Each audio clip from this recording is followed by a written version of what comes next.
नमस्कार, मैं हूं आपके साथ शीरीन और एबीपी न्यूज के शो राज्यपथ में आपका स्वागत है। राज्यपथ में बात होगी आपके राज्य की।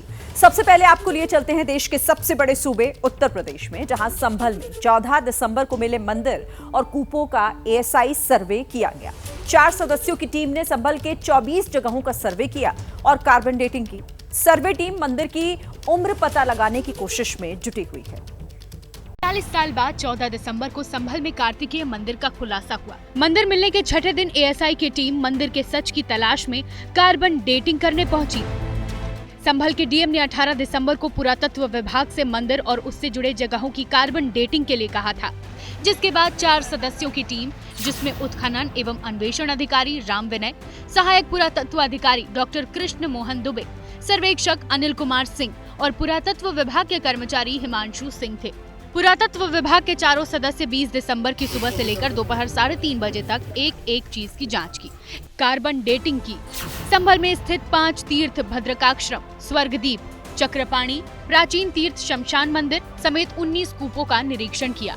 कुल 4 सदस्यीय टीम थी और कुल 24 जगह का सर्वे किया उन्होंने। एक तस्वीर को देखिए। एएसआई की टीम ने मंदिर के अंदर से सैंपल लिया, मंदिर के बाहर के दरवाजे और दीवारों की नाप ली, मंदिर के पास बने घर के अंदर की भी जांच की गई, आसपास मिले कुओं से भी नमूने लिए। यही नहीं, शहर के बाहर भी सर्वे किया गया।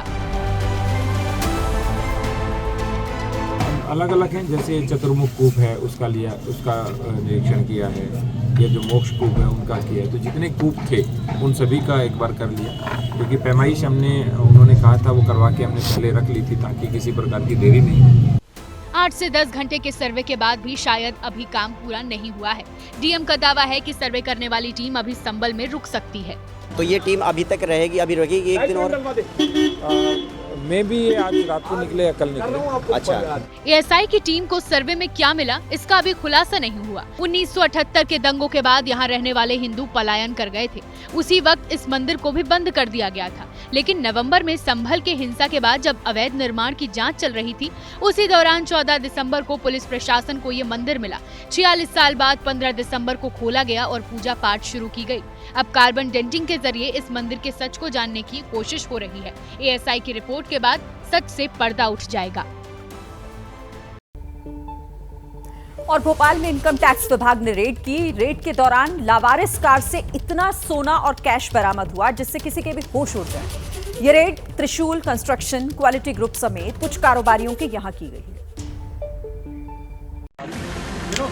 आपकी टीवी स्क्रीन पर चमकते सोने के बिस्किट हैं, करोड़ों के कैश हैं। ये जानकर हैरान रह जाएंगे कि इतनी बड़ी बरामदगी हुई कहां से। तस्वीर देखिए, भोपाल के जंगल में एक वीरान कार खड़ी है। इनकम टैक्स के अधिकारी आधी रात गाड़ी की जांच करने पहुंचे हैं। कार का दरवाजा खुला तो सब दंग रह गए। 42 करोड़ रुपए का 52 किलो सोना और 10 करोड़ से ज्यादा की नकदी बरामद हुई है। इतनी नकदी गिनने में अधिकारियों के भी पसीने छूट गए। भोपाल में इस आईटी रेड ने पूरे मध्य प्रदेश में हड़कंप मचा दिया है। अब लावारिस गाड़ी पर नजर डालते हैं। सफेद रंग की इनोवा क्रिस्टा पर आरटीओ की प्लेट लगी मिली। निश्चित तौर पर एक वीआईपी गाड़ी है। अगर हम इसमें एक निशान देखें तो यहाँ पर पुलिस का एक निशान भी है, साइन भी है, जो एक टेप लगा हुआ है, और इसके साथ साथ एक पुलिस कैप यहाँ पर रखी हुई है इस गाड़ी के अंदर। पुलिस आगे की जांच में जुटी है।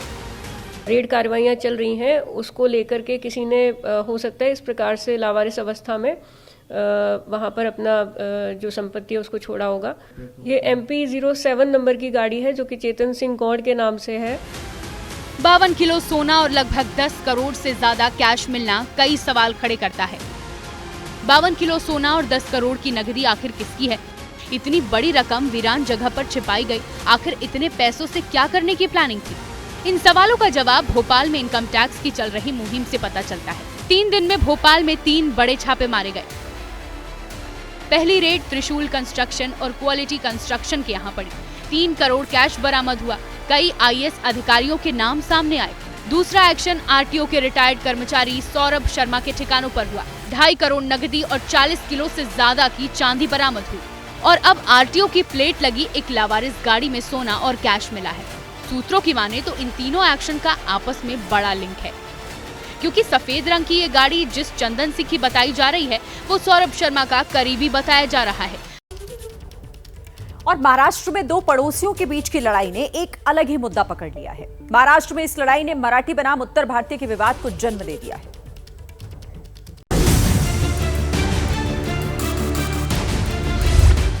मुंबई से सटे कल्याण की सोसाइटी के बाहर लगा ये पोस्टर महाराष्ट्र की राजनीति में नया तूफान लेकर आया है।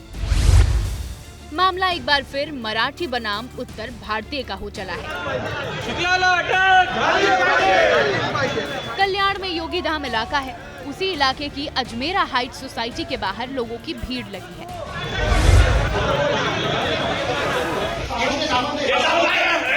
हुआ ये कि गुरुवार को सोसाइटी में रहने वाले दो पड़ोसी परिवारों में मारपीट हो गई।